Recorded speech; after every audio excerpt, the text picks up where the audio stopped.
2 Chroniques, chapitre 31.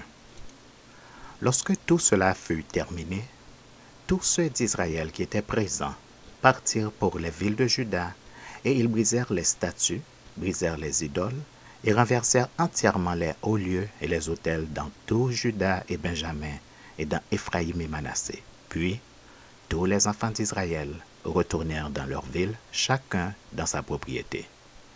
Ézéchias rétablit les classes des sacrificateurs et des lévites d'après leur division, chacun selon ses fonctions, sacrificateurs et lévites, pour les holocaustes et les sacrifices d'action de grâce, pour le service, pour les chants et les louanges, aux portes du camp de l'Éternel.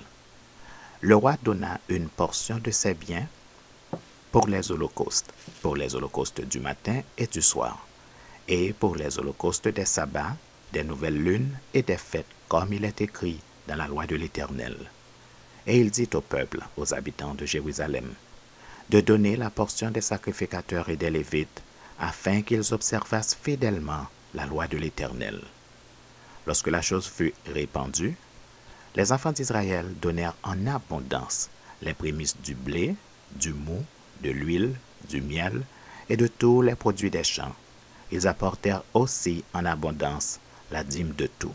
De même, les enfants d'Israël et de Juda qui demeuraient dans les villes de Juda donnèrent la dîme du gros et du menu bétail, et la dîme des choses saintes qui étaient consacrées à l'Éternel leur Dieu et dont on fit plusieurs tas.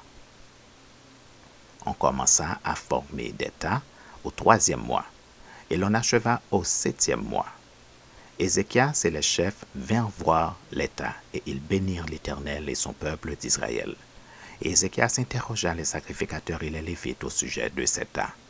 Alors le sacrificateur, le souverain sacrificateur Azaria de la maison de Tsadok, lui répondit: Depuis qu'on a commencé d'apporter les offrandes dans la maison de l'Éternel, nous avons mangé, nous nous sommes rassasiés, et nous en avons beaucoup laissé, car l'Éternel a béni son peuple.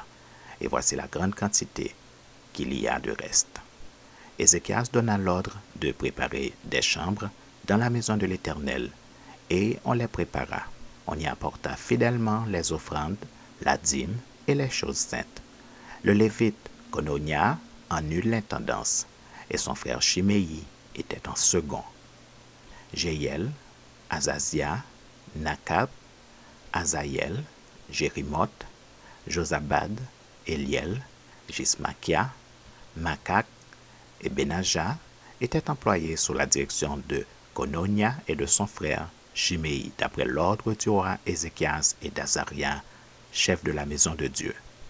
Le lévite Coré, fils de Jimna, portier de l'Orient, avait l'intendance des dons volontaires faits à Dieu, pour distribuer ce qui était présenté à l'Éternel par élévation et les choses très saintes. Dans les villes sacerdotales, Éden, Benjamin, Josué, Shemaéja, Amaria et Shekania étaient placés sous sa direction pour faire fidèlement les distributions à leurs frères, grands et petits, selon leur division. Aux mâles enregistrés depuis l'âge de 3 ans et au-dessus, et tous ceux qui entraient journellement dans la maison de l'Éternel pour faire leur service, selon leurs fonctions et selon leur division. Aux sacrificateurs enregistrés d'après leur maison paternelle, et aux lévites de 20 ans et au-dessus, selon leurs fonctions et selon leur division. À ceux de toute l'assemblée enregistrés avec tous leurs petits-enfants, leurs femmes, leurs fils et leurs filles, car ils se consacraient fidèlement au service du sanctuaire. Et pour les fils d'Aaron, les sacrificateurs qui demeuraient à la campagne, dans les banlieues de leur ville, il y avait dans chaque ville des hommes désignés par leur nom pour distribuer les portions à tous les mâles des sacrificateurs et à tous les lévites enregistrés. Voilà ce que fit Ézéchias dans tout Juda. Il fit ce qui est bien, ce qui est droit, ce qui est vrai devant l'Éternel son Dieu. Il agit de tout son cœur, et il réussit dans tout ce qu'il entreprit en recherchant son Dieu, pour le service de la maison de Dieu, pour la loi et pour les commandements.